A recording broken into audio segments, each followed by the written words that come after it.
Every major religion around the world has, in the last 35 years, come out absolutely explicitly that we have, as people of faith, whatever faith that is, Christian, Buddhist, Hindu, Muslim, Jewish, whatever it is, we have a responsibility to care for the rest of life on earth. Whether we believe that was created by a creator, or whether we believe it's part of the cycle of life. We cannot stand back. We cannot be apart from nature. We have to be part of nature, and we have to be part of the solution. Now, lots of wonderful words have been said, lots of wonderful people have spoken, but now it's time for us to actually put this into action. And one of the problems is that the environmental movement has only ever really seen the faiths as being useful preachers.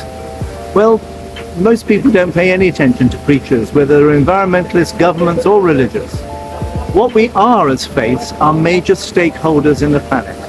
We run 50% of the schools, a third of all universities, a third of all hospitals, the fourth largest investing group in the world. We own forests, we own land, we own farms. What we need to be doing is making sure that what we own, what we run, is as ecological as possible. Because, for example, and this is Faith Invest's particular job, if we can get the faiths to move their trillions of dollars of investment into investing in a sustainable future, we don't have to worry about any other investors. That will change the market.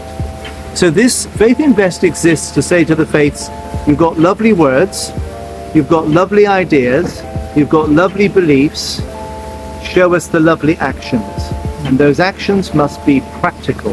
They must be about using the resources we have to make this, once again, a beautiful place to live in.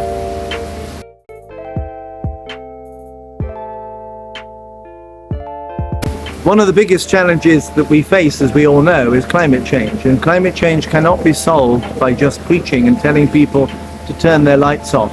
We've actually got to have the infrastructure that will replace fossil fuels.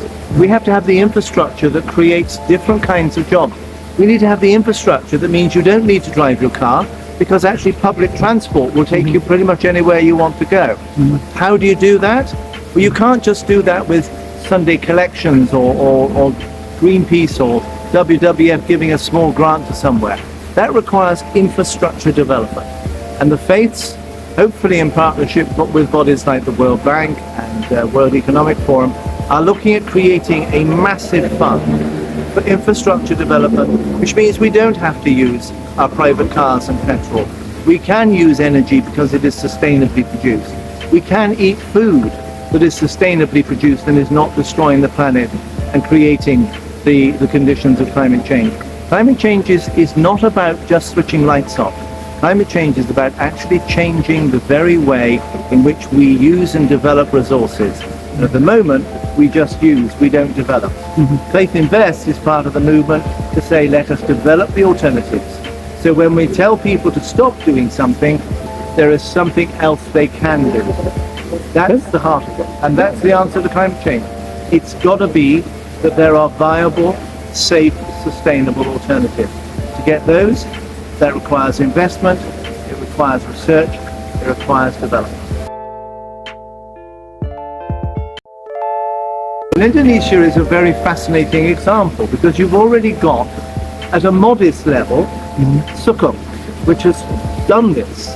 It was a fund created partly by the government but partly with the Muslim Union in order to invest in new alternatives. And it's been a success. It's been a quiet success.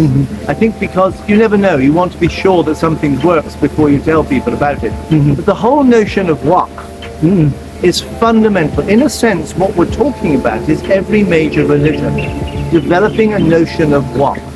Funds that are given by those of us who have the resources, not as charity, but actually to invest in people, in people's skill, in people's knowledge, in the best use of resources.